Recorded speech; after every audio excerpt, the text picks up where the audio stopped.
আসসালামু আলাইকুম। আশা করি সবাই ভালো আছেন। আলহামদুলিল্লাহ। সবাইকে এমআর কিচেনের শুভেচ্ছা জানিয়ে শুরু করলাম শীতের সকালে মন মাতানোর মতো আরেকটা নতুন রেসিপি। চিংড়ি মাছের যে কয়টি রেসিপি এই পর্যন্ত খেয়েছি, এটি তার মধ্যে একদম সহজ একটি রেসিপি। খুবই কম উপকরণে, তেল মশলায়, খুবই কম সময়ে রেসিপিটা আপনারা তৈরি করে নিতে পারবেন। তাহলে চলুন রেসিপিটা শুরু করা যাক। আমি এখানে কিছু চিংড়ি মাছ নিয়েছি। মাছগুলো মাথার অংশটা ফেলে, চিংড়ি মাছের মাথায় ময়লা থাকে, ময়লাটা পরিষ্কার করে নিয়ে গায়ের থেকে কিছু চামড়া ছাড়িয়ে নিয়েছি। পুরোটা কিন্তু ছাড়িয়ে নিইনি, কিছুটা ছাড়িয়ে নিয়েছি। হাফ চামচ হলুদের গুঁড়া নিয়েছি, হাফ চামচ মরিচের গুঁড়া নিয়েছি, হাফ চামচ লবণ নিয়েছি। এই তিনটি উপকরণ দিয়ে মাছগুলোকে ভালো করে মেখে নিব। এই দই চিংড়ি রান্নায় চিংড়ি মাছগুলো ম্যারিনেশনের কোনো প্রয়োজন নেই, সাথে সাথেই রান্না করা যাবে। তাহলে এবার রান্না করার জন্য চুলায় একটা ফ্রাই প্যান বসিয়ে তার মধ্যে হাফ কাপ সরিষার তেল নিয়েছি।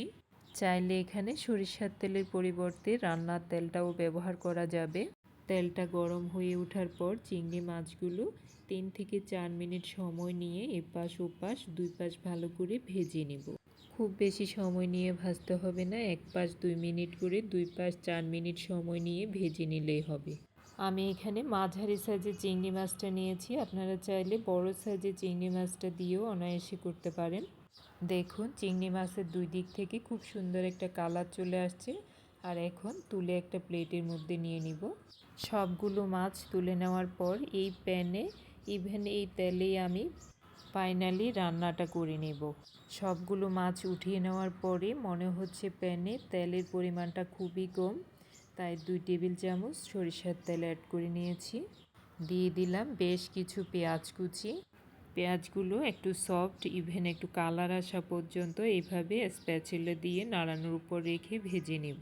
পেঁয়াজগুলো ভাজা হোক, এদিকে একটা বাটিতে 1 কাপ পরিমাণ টক দধি নিয়েছি।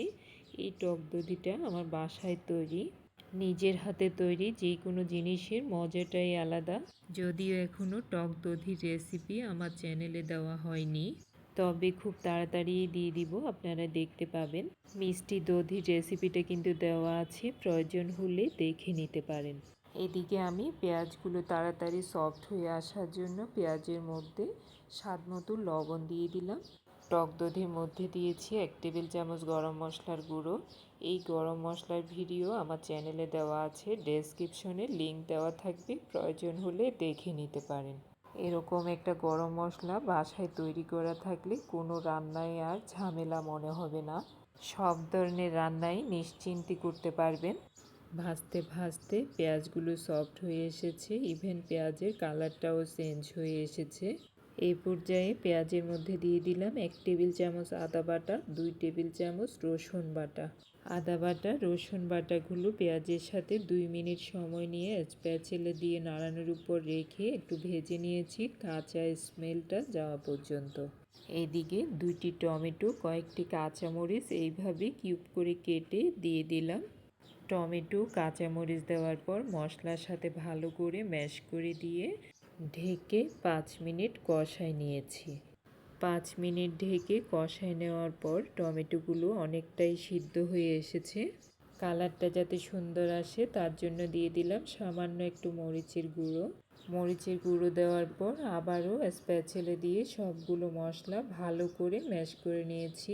এই পর্যায়ে দিয়ে দিব আগের থেকে তৈরি করে রাখা টক দধি, ইভেন গরম মশলার পেস্ট। এখানে আমি আর কোনো ধরনের গুঁড়া মশলা ব্যবহার করব না। সবগুলো মশলা স্প্যাচুলার সাহায্যে ভালো করে ম্যাশ করে নিয়ে আবারও ঢেকে 3 মিনিট সময় নিয়ে কষায় নেব। 3 মিনিট পর ঢাকনাটা উঠিয়ে নিলাম। টমেটোগুলো অনেকটাই সিদ্ধ হয়ে এসেছে। স্প্যাচুলা দিয়ে একটু ভালো করে ম্যাশ করে দিয়ে এই পর্যায়ে এর মধ্যে যে বাটিতে করে টক দধির পেস্ট করেছি ওই বাটিতে করে 1 কাপ পরিমাণ পানি দিয়ে দিলাম। পানি দেওয়ার পর স্প্যাচুলা দিয়ে ভালো করে ম্যাশ করে ঢেকে 3 মিনিট সময় নিয়ে কষায় নিয়েছি। 3 মিনিট পর একদম পারফেক্টভাবে মশলাগুলো কষানো হয়েছে। মশলার গায়ের থেকে তেলটা ছেড়ে উপরে উঠে আসছে। এই পর্যায়ে আবারও 1 কাপ পানি দিয়ে দিলাম। আর ঝোলটা ফুটে ওঠার পর দিয়ে দিব এখন আগের থেকে ভেজে রাখা চিংড়ি মাছগুলো। চিংড়ি মাছ কিন্তু খুব বেশি সময় নিয়ে রান্না করার প্রয়োজন হয় না। মাছগুলো দেওয়ার পর মশলার গ্রেভির সাথে স্প্যাচুলা দিয়ে ভালো করে ম্যাশ করে ঢেকে চুলার ফ্লেম মিডিয়াম আঁচে রেখে 3 থেকে 4 মিনিট সময় নিয়ে রান্না করে নিলাম।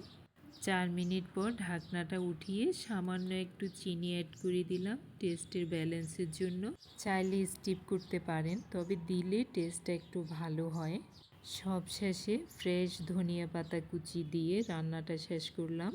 চিংড়ির যতগুলো রেসিপি আছে আমার মনে হয় সব থেকে সহজ এই রেসিপিটা।